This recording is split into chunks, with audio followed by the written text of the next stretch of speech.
Hello दोस्तों, नमस्कार। स्वागत है आप सभी का मेरे YouTube channel e learning classes में। दोस्तों, मैंने जो आपके लिए लास्ट क्लासेस ली थी जिसमें मूल विधि हमने डिस्कस की थी, तो मूल विधि की 2 क्लासेस मैं ले चुका हूं, जिसमें मैं भारतीय दंड संहिता और दंड प्रक्रिया संहिता के बारे में पूरा डिटेल से समझाया है। और दूसरी क्लास में मैंने आईपीसी और सीआरपीसी क्या होते हैं इनको भी काफ़ी डिटेल से समझाया है, ठीक है। और एक और उसी क्लास के अंदर मैंने ये भी समझाया है आपके लिए कि रूल्स ऑफ लॉ क्या होता है। तो ये 2-3 पॉइंट्स मैंने इसमें बता दिए हैं, आईपीसी सीआरपीसी और रूल्स ऑफ लॉ, इसको बहुत अच्छे से समझाया है। तो जिसने ये दोनों वीडियोस नहीं देखी हैं तो प्लीज़ पहले इन दोनों वीडियोस को देख लो, जिससे कि सारा बेसिक आपको कॉन्सेप्ट क्लियर हो जाए। चलो, आज के इस वीडियो में हम बात करेंगे दोस्तों, और हमारा जो टॉपिक होगा वो होगा क्लासिफिकेशन ऑफ लॉ। लॉ का वर्गीकरण कैसे किया जाता है, लॉ को कितने भागों में हम डिवाइड कर सकते हैं, उसके कौन कौन से पार्ट्स होते हैं, ये सारी चीज़ें हम डिस्कस करेंगे। वीडियो को पूरा ज़रूर देखा करो। देखो, जब तक आप वीडियोस पूरी नहीं देखोगे आपको समझ में नहीं आएगा। और जितने भी दोस्त हैं जिन्होंने चैनल सब्सक्राइब नहीं किया है तो चैनल को सब्सक्राइब ज़रूर कर लें, जिससे कि सारी लेटेस्ट वीडियोस आपको मिलती रहें। चलो, टॉपिक शुरू करते हैं हम। तो देखो, क्लासिफिकेशन ऑफ लॉ की अगर दोस्तों हम बात करें, तो अगर मैं बिल्कुल शुरुआत से बताऊं आपको, तो हम कानून को 2 भागों में बांट सकते हैं। एक्चुअल में तो 3 भागों में भी हम इसको बांट सकते हैं, लेकिन 2 भाग जो होते हैं ये इंपॉर्टेंट होते हैं। ये कौन कौन से होते हैं?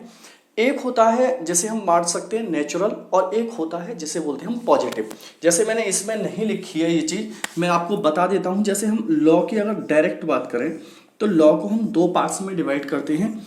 एक को बोलते हैं हम जिसमें नेचुरल, और दूसरे को बोलते हैं हम पॉजिटिव। पॉजिटिव होता है जिसे बोलते हैं हम सकारात्मक, ठीक, और नेचुरल को प्राकृतिक। तो नेचुरल और पॉजिटिव होते क्या लॉ हैं, इनकी अगर बात की जाए दोस्तों, तो नेचुरल लॉ वो होते हैं जो प्रकृति के द्वारा बनाए गए हैं। ऐसे नियम जो प्रकृति ने बनाए हैं, मानव ने नहीं बनाए हैं। जैसे इसका कोई एग्जाम्पल हम सेट कर लें, जैसे कि भाई दिन होना, और दिन के बाद क्या होती है भाई, रात होती है। तो दिन और रात का होना ये क्या है, एक नेचर का अपना रूल है कि भाई दिन होगा। तो दिन किस लिए बनाया है नेचर ने, कि दिन के समय आदमी वर्क करे, काम करे, अपनी ज़रूरत के जितनी भी चीज़ें हैं उनको पूरा करे। और रात किस लिए होती है, कि रात में आदमी आराम करे, ठीक है, अपनी बॉडी को रेस्ट दे। तो ये लॉ बनाया है किसने, नेचर ने। तो नेचर के द्वारा जो भी लॉ बनाए गए हैं उन्हें नेचुरल लॉ बोलते हैं, जो जिनको एक तरीके से मानव ने नहीं बनाया है। जबकि पॉजिटिव लॉ जो होते हैं दोस्तों, ये वो लॉ होते हैं जिसको आदमी ने अपनी ज़रूरत के लिए बनाया है, जिससे उसके समाज में जो ज़रूरतें हैं उन ज़रूरतों को पूरा करने के लिए उसने जो लॉ बनाए हैं उसको बोलते हैं हम पॉजिटिव लॉ। क्लियर? तो पहले आपको ये लॉ के बारे में 2 सारी चीज़ें समझ लेनी है कि नेचुरल लॉ और पॉजिटिव लॉ क्या होते हैं। एक तीसरा होता है जिसे बोलते हैं हम ऑर्डिनरी। तो ऑर्डिनरी लॉ क्या होता है, जो ना तो इसमें आए ना इसमें आए, उसको ऑर्डिनरी लॉ बोलते हैं। चलो, वो वाली कहानी खत्म करते हैं, पर यहाँ पर आते हैं, ये काफ़ी इंपॉर्टेंट है चार्ट। तो देखो, इसमें लिखा हुआ है आपको classification of law. Classification of law को हमने 2 पार्ट्स में डिवाइड किया है दोस्तों। इसमें देखो, ये एक पार्ट है जिसको बोला है हमने इंटरनेशनल लॉ, और दूसरा पार्ट है जिसको बोला है नेशनल लॉ। इंटरनेशनल को हम हिंदी में बोलेंगे अंतरराष्ट्रीय कानून, और इसको बोलेंगे हम राष्ट्रीय कानून। अब देखो, अंतरराष्ट्रीय कानून जो इंटरनेशनल लॉ है, इसको भी 2 पार्ट्स में डिवाइड किया है, जिसको हमने बोला है पब्लिक और प्राइवेट। 2 तरीके के इंटरनेशनल लॉ हो सकते हैं। एक तो हो सकता है आपका पब्लिक इंटरनेशनल लॉ, और दूसरा हो सकता है आपका प्राइवेट इंटरनेशनल लॉ। सिर्फ इनको समझ लेना, आपकी समझ में ही आ जाएगा, मैं एग्जांपल से समझा दूंगा। तो इसमें देखोगे पब्लिक इंटरनेशनल लॉ होता कौन सा है दोस्तों। देखो, ऐसे नियम, ऐसे कानून जो 2 देशों के मध्य या 2 से अधिक देशों के मध्य बनाए जाते हैं, उनको हम पब्लिक इंटरनेशनल लॉ में लेते हैं। ऐसा कोई भी कानून है जो अंतरराष्ट्रीय कानून उसे कहते हैं, जो पूरे विश्व में लागू होता है, उसे अंतरराष्ट्रीय कानून बोलते हैं। जैसे मान लो कि अभी कोई नदी है जो 2-3 देशों से होकर बह रही है, तो इस नदी का जो भी विवाद है उसको सॉल्व कौन करेगा, उसे हम इंटरनेशनल लॉ बोलेंगे। तो उसको सॉल्व करने के लिए हमें सीजीआई जाना पड़ता है, जो इंटरनेशनल कोर्ट है, वहां जाना पड़ता है। तो मतलब 2 देशों के बीच के जो भी मुद्दे होते हैं, 2 देशों के बीच के जो भी मामले होते हैं उनके लिए जो कानून बनाए गए हैं उनको इंटरनेशनल पब्लिक लॉ बोलते हैं। जैसे समुद्र के अगर रिलेटेड बात करें हम, तो समुद्र पर कौन से देश का कितना अधिकार होगा, ठीक है। तो ये सारे इंटरनेशनल लॉ हैं और वो सबके लिए फॉलो होगा, वो सबके लिए फॉलो होगा, ठीक है। कि अगर किसी देश का समुद्र पर इतना अधिकार है तो दूसरे देश का भी समुद्र पर उतना ही अधिकार होगा, मतलब उसकी बाउंड्री इतनी ही समुद्र तक टच हो सकती है, ठीक है। उससे आगे वो समुद्र में कोई कार्य नहीं कर सकते। मैं ज्योग्राफी वाली क्लास में ये सारी चीजें आपको बताता हूं। तो इंटरनेशनल लॉ होता है जो कई सारे देशों के मध्य या दो देशों के मध्य जो कानून होते हैं उन्हें इंटरनेशनल लॉ बोलते हैं, ठीक है। लेकिन जो प्राइवेट लॉ होता है इंटरनेशनल, वो क्या होता है? प्राइवेट इंटरनेशनल लॉ वो होते हैं दोस्तों जो पर्टिकुलर एक देश से रिलेटेड होते हैं। किससे होते हैं? पर्टिकुलर एक देश से रिलेटेड होते हैं, जिसमें दूसरे देश का कोई इन्वॉल्वमेंट नहीं होता है।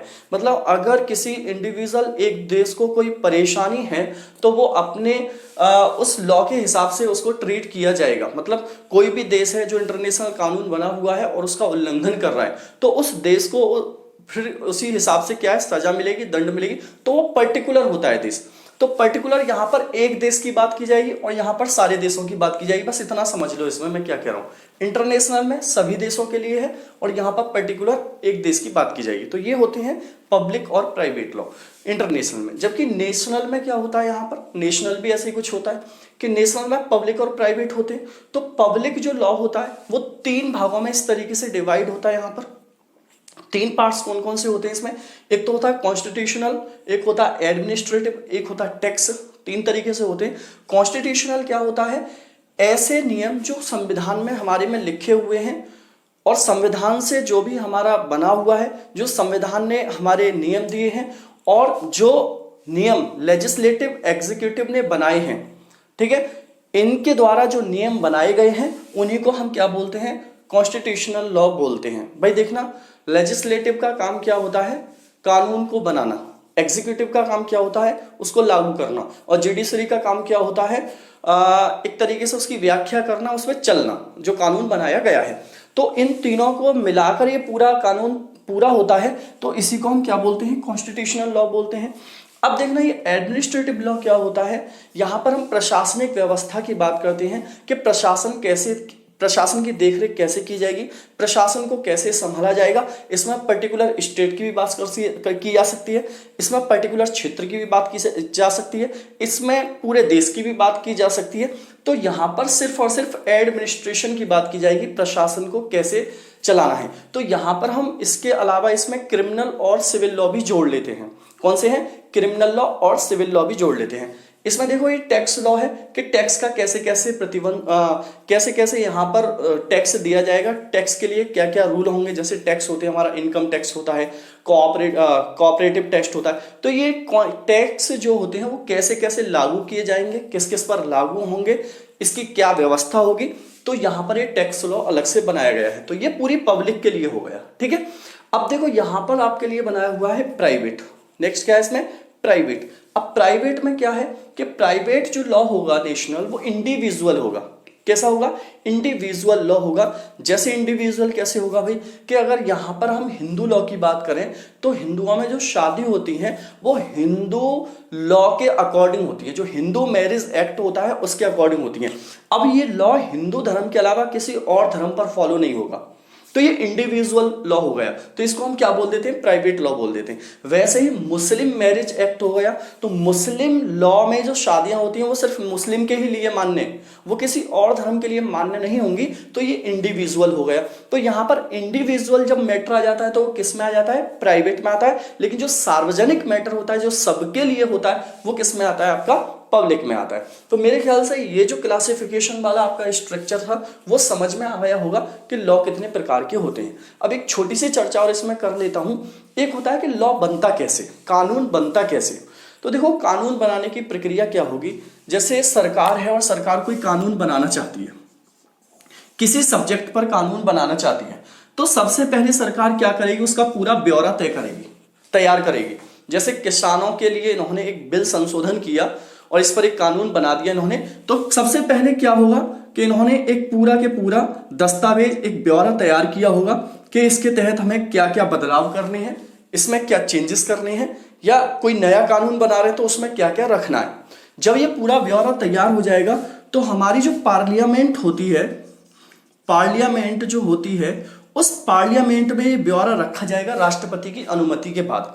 राष्ट्रपति इसको अपनी परमिशन देंगे और राष्ट्रपति की परमिशन लेने के बाद ये लोकसभा और राज्यसभा में जाएगा। जब लोकसभा और राज्यसभा दोनों अपने बहुमत से इसको पास कर देंगे, जितनी मेजॉरिटी की जरूरत है इस मेजॉरिटी से पास कर देंगे, फिर ये कहां पर जाएगा, प्रेसिडेंट के पास जाएगा। और प्रेसिडेंट अगर इस पर साइन कर देते हैं तो साइन होने के बाद ये क्या बन जाएगा, कानून बन जाएगा। तो कानून बनता कैसे है मैंने ये बात भी आपके लिए बता दी, और यहां पर कानून का क्लासिफिकेशन, वर्गीकरण कैसे होता है ये बात भी हमने कर ली थी। ठीक है, तो रूल ऑफ लॉ क्या होता है ये अगर जानना है आपको तो मेरी पिछली क्लास जरूर देखें। ठीक, तो इसका आप एक क्रम करिए, स्क्रीनशॉट लीजिए, और इसके बाद जो क्लास है अब इसमें जो पढ़ाऊंगा मैं वो होगा आईपीसी और सीआरपीसी की जो सेक्शन है, इंपॉर्टेंट सेक्शन की बात करेंगे इसमें। फटाफट से इसके स्क्रीनशॉट ले लो।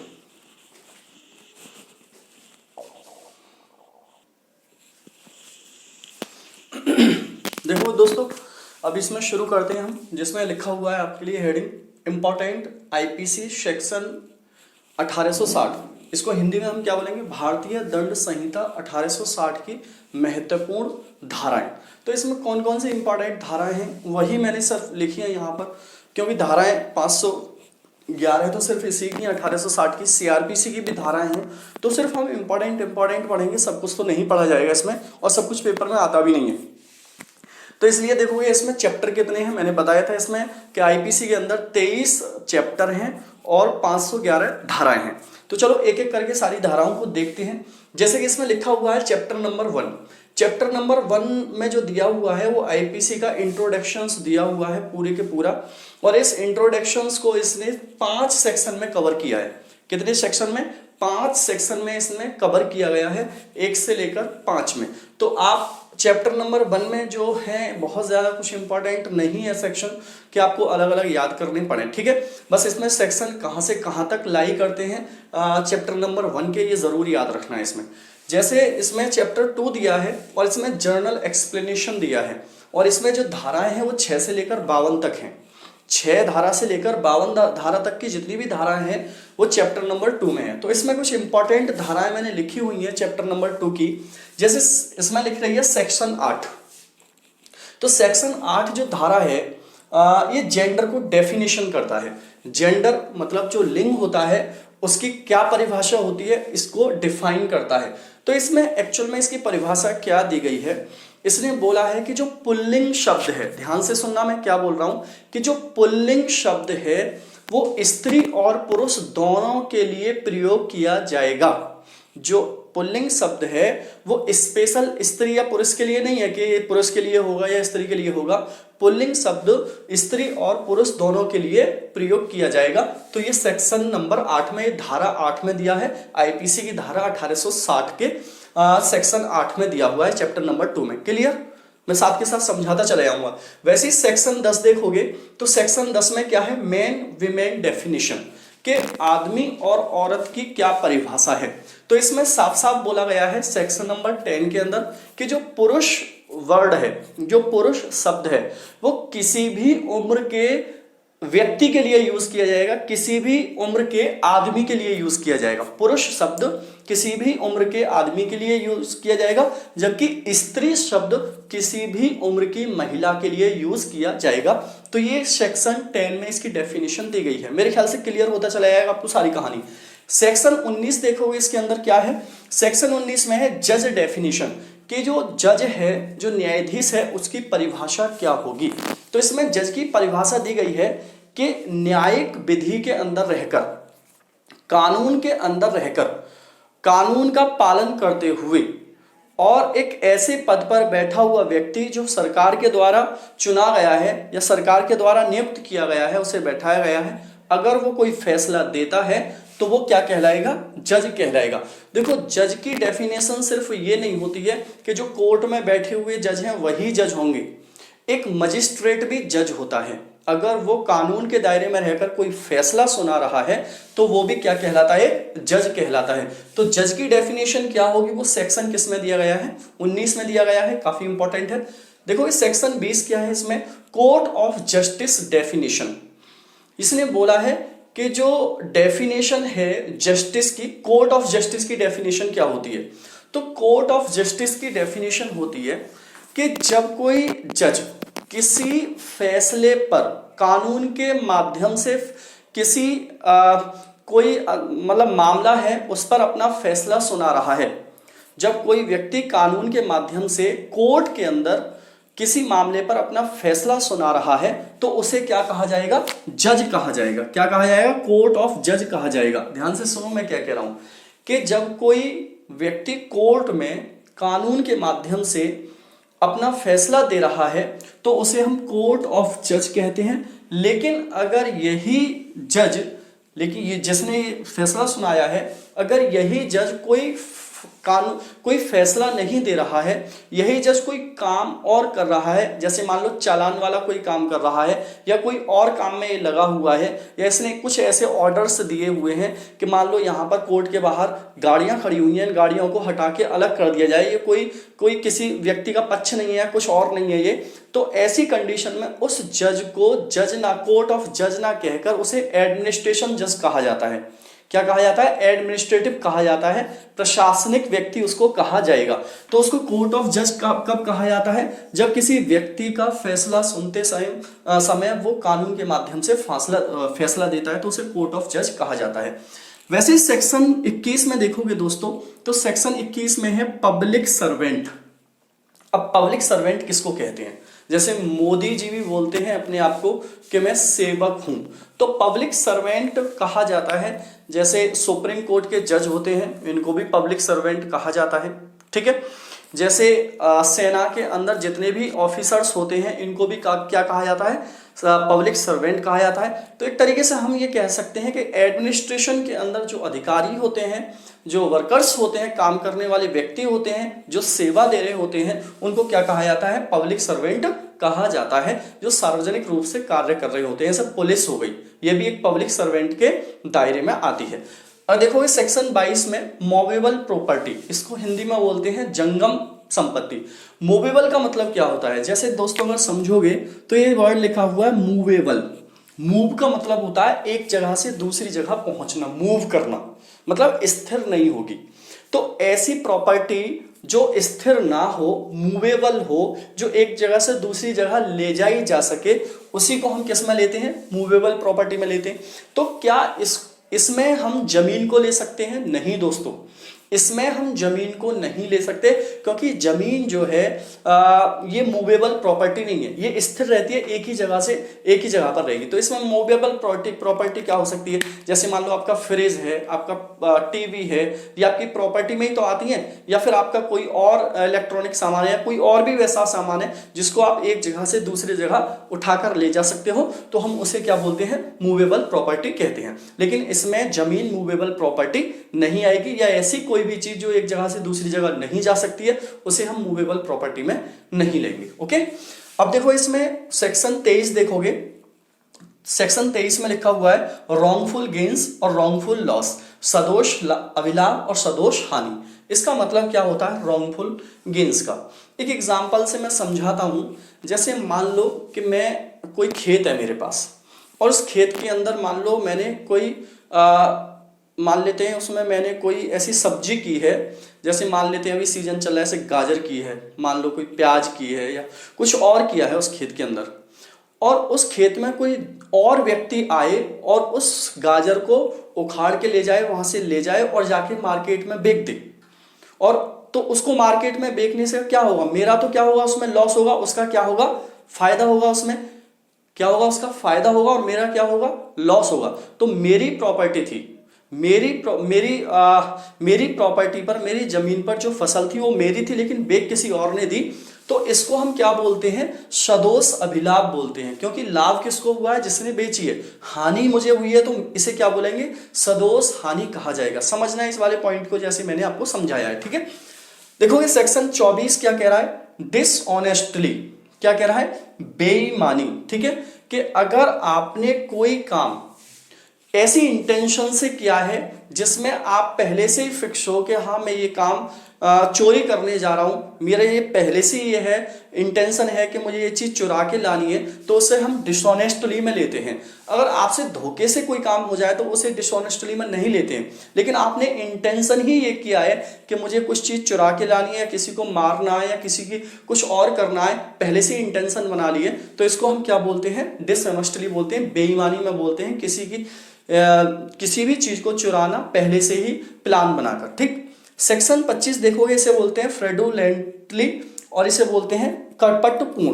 देखो फ्रॉडुलेंटली का मतलब भी बिल्कुल वैसे ही होता है जैसे मैंने ऊपर अभी समझाया है कि किसी व्यक्ति को आपकी ऐसी इंटेंशन है कि मैं इस व्यक्ति को चीट करूंगा, धोखा दूंगा, मतलब ऐसे प्लान बना के किसी व्यक्ति को धोखा देना, किसी व्यक्ति को चीट करना क्या कहलाता है? कपटपूर्ण कहलाता है। ठीक है, क्या कहलाता है? तो इसकी क्या सजा होगी, क्या प्रावधान होंगे, वो सेक्शन 25 में दिए गए हैं। लेकिन प्लान के साथ होना चाहिए, इंटेंशन होनी चाहिए कि हमें फ्रॉड करना है उस व्यक्ति के साथ, तभी क्या माना जाएगा? ये फ्रॉडुलेंटली माना जाएगा। धोखे से हो जाएगा तो धोखे वाला नहीं है, लेकिन आपने प्लान के साथ किया है तो सेक्शन 25 के तहत आपको सजा मिलेगी। यहाँ पर सेक्शन 26 देखो, इसमें दिया है रीजन ऑफ बिलीव, कि विश्वास करने का कारण बताना होगा आपको। भाई कैसे मैं आप पर विश्वास करूं? जैसे मान लेते हैं मोबाइल है आपके पास, ठीक, पर वो मोबाइल आप मुझे बेचना चाह रहे हो और आप मुझसे आकर बोलते हो सर देखो ये मोबाइल है और ये 20,000 रुपये का मैंने खरीदा है और मैं इस मोबाइल को आपको 5,000 रुपये का या 3,000 रुपये का दे रहा हूँ। तो सबसे पहले तो मैं क्या पूछूंगा भाई, कि भाई 20,000 रुपये की चीज़ आप 3,000, 4,000, 5,000 में मुझे क्यों दे रहे हो? और मुझे दे रहे हो तो इसका मुझे पक्का बिल दिखाओ कहाँ है। अगर मान लो वो व्यक्ति मुझे पक्का बिल नहीं दिखा रहा है और उसको वो इस तरीके से बिहेव कर रहा है, तो क्या मैंने क्या बोला भाई? रीजन ऑफ बिलीव, कि मैं आप पर कैसे विश्वास करूं कि 20,000 का मोबाइल था या ये आपने चोरी नहीं किया, मैं कैसे विश्वास करूं? तो रीजन बताना होगा आपको विश्वास करने का। अगर आप रीजन नहीं बताते हो तो वो भी किस में आता है? फ्रॉड में और डिसऑनेस्टी में आता है। तो 26 के तहत आपको क्या मिलेगी? सजा मिलेगी। धारा 28 में है काउंटरफिट, या इसको बोलते हैं कूटकरण। देखो काउंटरफिट यहां पर इसका मतलब होता है हूबहू, एकदम वैसे ही नकल करना, बिल्कुल हूबहू एक जैसा दिखना। जैसे इसका मतलब ये हो सकता है कि मान लो आपने नकली नोट छाप लिए। क्या कर लिए? नकली नोट छाप लिए। वो देखने में तो वैसे ही लगते हैं जैसे असली वाले होते हैं, लेकिन उनके अंदर प्रिंट में क्या होती है? कमी होती है। तो ऐसा कोई व्यक्ति जैसे वो हूबहू वैसी ही नकल करता है, करेंसी को लेकर करे या किसी और को लेकर करे, तो वो क्या है? सेक्शन 28 में काउंटरफिट कहा जाता है। ठीक है, हूबहू किसी की कॉपी करना लेकिन गलत तरीके से। जैसे मान लो ईयरफोन आते हैं ना, तो ईयरफोन आपने देखे होंगे कि 100 रुपये, 125 रुपये का ईयरफोन मिल जाता है सैमसंग, उस पर लिखी होती है। क्या वास्तव में वो सैमसंग का? नहीं, सैमसंग का फोन ईयरफोन इतने का नहीं आएगा। वो ये बोलता है नहीं ये सैमसंग का ही है, मैं 100 रुपये में दे रहा हूँ। तो क्यों दे रहा है भाई 100 रुपये में? तो वो क्या है? आपसे विश्वासघात कर रहा है। उसी को हम क्या बोलते हैं? काउंटरफिट बोलते हैं, उसकी हूबहू कॉपी निकालना। सेक्शन 29 है डॉक्यूमेंट, दस्तावेज, कि भाई आपके पास दस्तावेज या डॉक्यूमेंट क्या होंगे? कि मान लो आपने कहीं पर भी लिख दिया है, किसी डॉक्यूमेंट सिर्फ या दस्तावेज किसी कागज को ही नहीं माना जाता है दोस्तों। डॉक्यूमेंट किसी दीवार पर लिखा हुआ आपके द्वारा है उसको भी माना जाएगा, किसी लकड़ी पर लिखा हुआ है उसको भी माना जाएगा, किसी पत्थर पर लिखा हुआ है उसको भी डॉक्यूमेंट माना जाता है। जरूरी नहीं है कि वो किसी किताब या कॉपी में ही लिखा हो वो ही डॉक्यूमेंट माना जाएगा। ठीक है, मान लो आप मरते टाइम किसी पत्थर पर या किसी लकड़ी पर लिख के चले गए कि भाई मेरी ये चीज थी यहाँ रखी है, और वो आदमी इसे उठा के यूज कर ले, तो वो भी एक डॉक्यूमेंट माना जाएगा। मतलब उसे आप कोर्ट में ले आकर दिखा सकते हो कि ये चीज इसका प्रूफ है। तो प्रूफ किसे माना जाएगा, इसकी डेफिनेशन इसमें दी गई है। ठीक है, सेक्शन 30 है वैल्यूएबल सिक्योरिटी, मूल्यवान प्रतिभूति। तो वैल्यूएबल सिक्योरिटीज क्या होती हैं दोस्तों? वैल्यूएबल सिक्योरिटीज होती हैं जैसे मान लो आप किसी व्यक्ति से कुछ खरीदते हो, या मान लो आप कहीं से सोना लेने गए और आप उससे बोले भाई मुझे 5 लाख रुपए का सोना दे दे, मेरे पास पैसे नहीं है।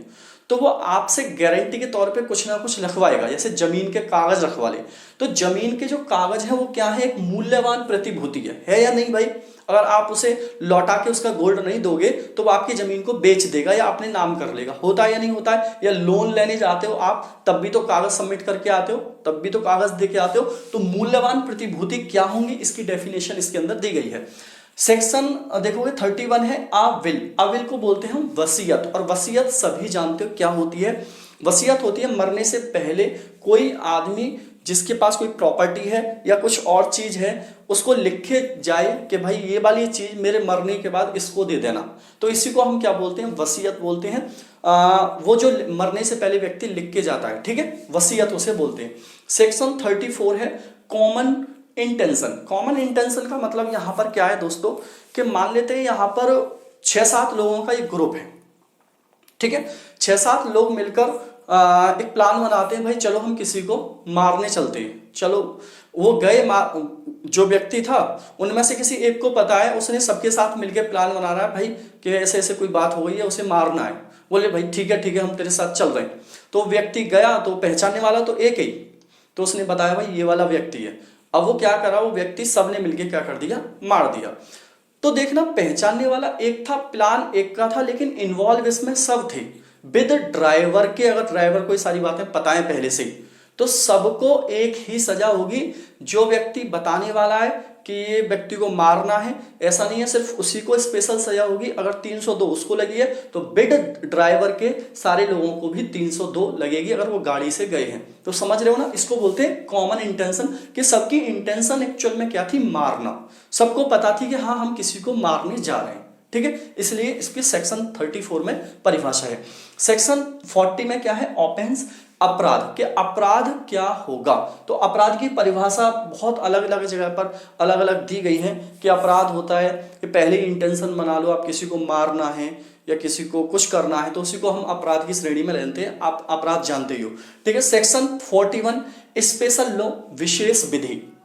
देखो 41 में स्पेशल लॉ की क्या बात की गई है, कि इसमें सिर्फ स्पेशल कानून की बात की गई है। जैसे जैसे इसका एग्जांपल दूंगा, पॉक्सो लॉ एक होता है, पॉक्सो। अब पॉक्सो लॉ किस लिए बनाया गया है, ये बनाया गया है सिर्फ ऐसे बच्चे जिनके साथ रेप हो जाता है, तो रेप करने वाले को क्या सजा होगी। तो ये सबके लिए नहीं है ना, कुछ स्पेशल लोगों के लिए है। वैसे ही आपका टेररिज्म एक्ट, तो ये सबके लिए नहीं है। जो टेररिज्म वाला कोई टेररिज्म जैसा जुर्म करेगा सिर्फ उसी के लिए मिलेगा।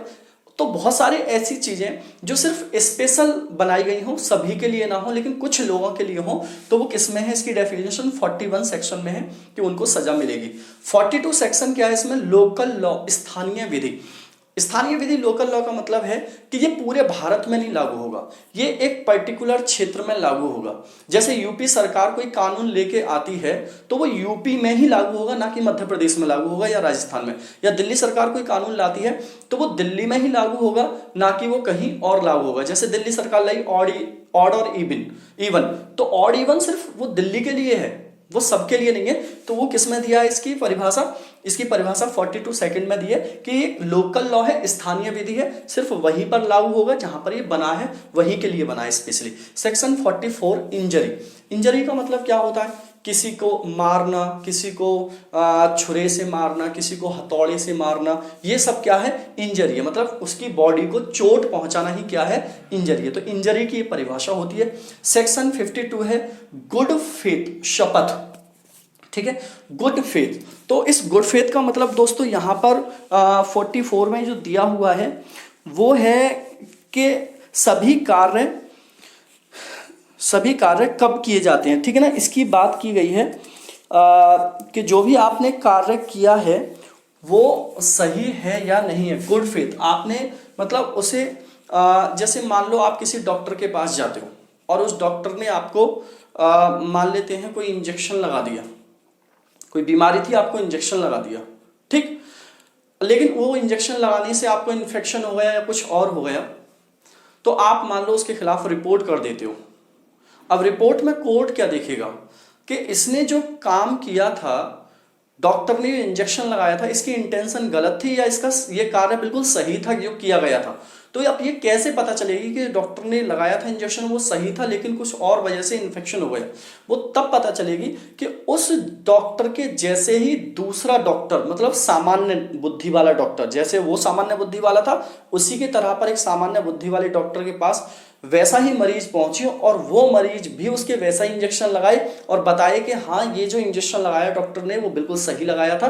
तो ऐसे में कहा जाता है कि उसकी जो फेथ थी ना, उसकी गुड फेथ थी, मतलब कोई इसकी इंटेंशन गलत नहीं थी, वो किसी और कारण से उसको इन्फेक्शन हो गया है। तो उसकी डेफिनेशन इसमें दी गई है। तो आज मैंने आपको जो बताया है ना वो आईपीसी की सेक्शन 1860 की चैप्टर 1 और चैप्टर 2 को मैंने इसमें पढ़ाया है। अगली क्लास में हम चैप्टर 3 की बात करेंगे, उसकी कुछ आईपीसी की धारा लाएंगे, जैसे ये फिनिश होगा आपको सीआरपीसी की धाराएं लेके आएंगे। चलो दोस्तों, इस वीडियो को ज़्यादा से ज़्यादा शेयर करना और बताना कैसी लगी आपको, काफ़ी इंपॉर्टेंट है। तो एक बहुत इंपॉर्टेंट है, यहाँ से क्वेश्चन पेपर में आएगा। चलो मैं लेता हूँ आपसे विदा, tata bye bye, take care.